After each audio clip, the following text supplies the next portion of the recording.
Hello everyone.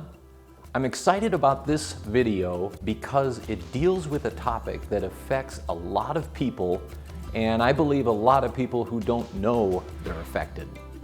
What is leaky gut? Have you ever gone through a stressful time in your life where you had stomach pain or gastrointestinal distress of some kind, constipation, diarrhea? If you've had some stomach issues and you've done some research online, you may have come across a term, leaky gut. You may also have come across this term if you are suffering from anxiety, depression, ADD, or even autism. What is leaky gut and what is the microbiome's role in it? It isn't intuitive to consider the gut when we're thinking about our mental state or our mood. But we've all been through times in our lives where stress or anxiety caused a change in our bowels or our gut or stomach, something of that nature. The reason for this is the gut-brain axis. Our digestive tract is interconnected with our brain through an extensive interwoven network of neurons, chemicals, and hormones. This neuron network is being called the second brain by many. The important thing to remember about this network is that it is a two-way street. It handles traffic in both directions. The simple thought of eating can cause chemical reactions in the digestive tract, readying it for digestion. And vice versa, changes in the gut microbiome or changes in the digestive tract can affect how we feel and our mood and emotions. Another aspect of the digestive tract to consider is the intestinal wall. It's called the epithelial layer, and it is built of tightly packed cells through which only certain food constituents and chemicals are supposed to pass through. And they pass through directly to our blood and are whisked away to the rest of our body, including our brains. This aspect of our digestive tract is called the blood-brain barrier because chemicals that can pass through there go directly to the brain through the enteric nervous system and have an effect on it. In a healthy person with a healthy microbiome, those cells of the epithelial layer are packed in next to one another tightly, and only the good stuff gets through, stuff that is supposed to get through. But in some people, the immune system causes inflammation in that epithelial layer, and holes or gaps are created between the cells. This happens when the microbiome is in an unhealthy state.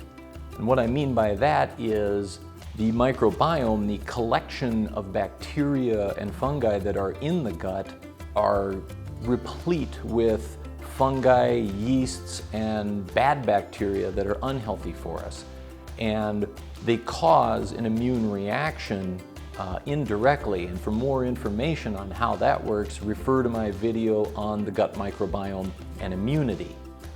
Additionally, certain compounds in our foods can exacerbate these immune reactions, this inflammation that causes the leaky gut, and they're most commonly gluten and casein, which is a glycoprotein found in milk.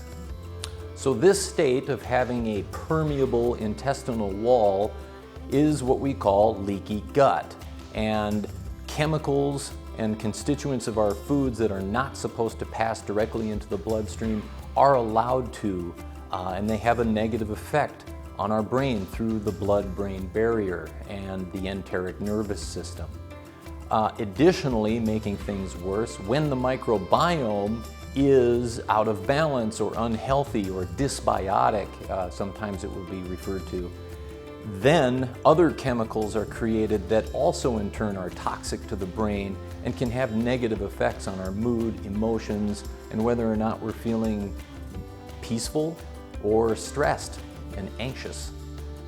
Recently, a study published in the medical journal Molecular Autism found a strong relationship between the gut-brain axis and patients with autism disorders. Essentially, the study found strong evidence that treatments could be developed in the future whereby we address the behaviors and symptoms of autism by addressing the gut microbiome. Changes in diet would be key to this. This is exactly what my wife Holly and I did with our daughter Tula. And for more on that, you can visit my website and read Tula's story. So in short, leaky gut is a condition in which the microbiome becomes imbalanced and dysbiotic, and the immune system has a reaction causing inflammation, which causes a permeability to the intestinal wall. And through the gut-brain axis, or the enteric nervous system, we are affected emotionally. Now, the way to avoid this is to eat a diet every day that feeds a healthy microbiome, that supports a healthy microbiome. And fermented foods are my favorite way of doing this. It's just a simple thing every day, one meal a day, living bacteria in your food. By having those transitory bacteria in your digestive tract all the time, you will maintain a healthier microbiome. Also, if you can avoid some of those glycoproteins and inflammation-causing food components like casein or gluten, that can go a long way. And finally, by eating a lot of fiber in your diet, prebiotic fibers that will feed healthy cells of bacteria in the microbiome, will go a long way in making sure that you are not affected by leaky gut. Thank you for watching. If you want to stay informed about the latest in gut health, please like this video and subscribe. If you have a question or a comment, please leave it below. I always try to respond. And if you feel this information could be helpful to others, please share it. Thanks for watching.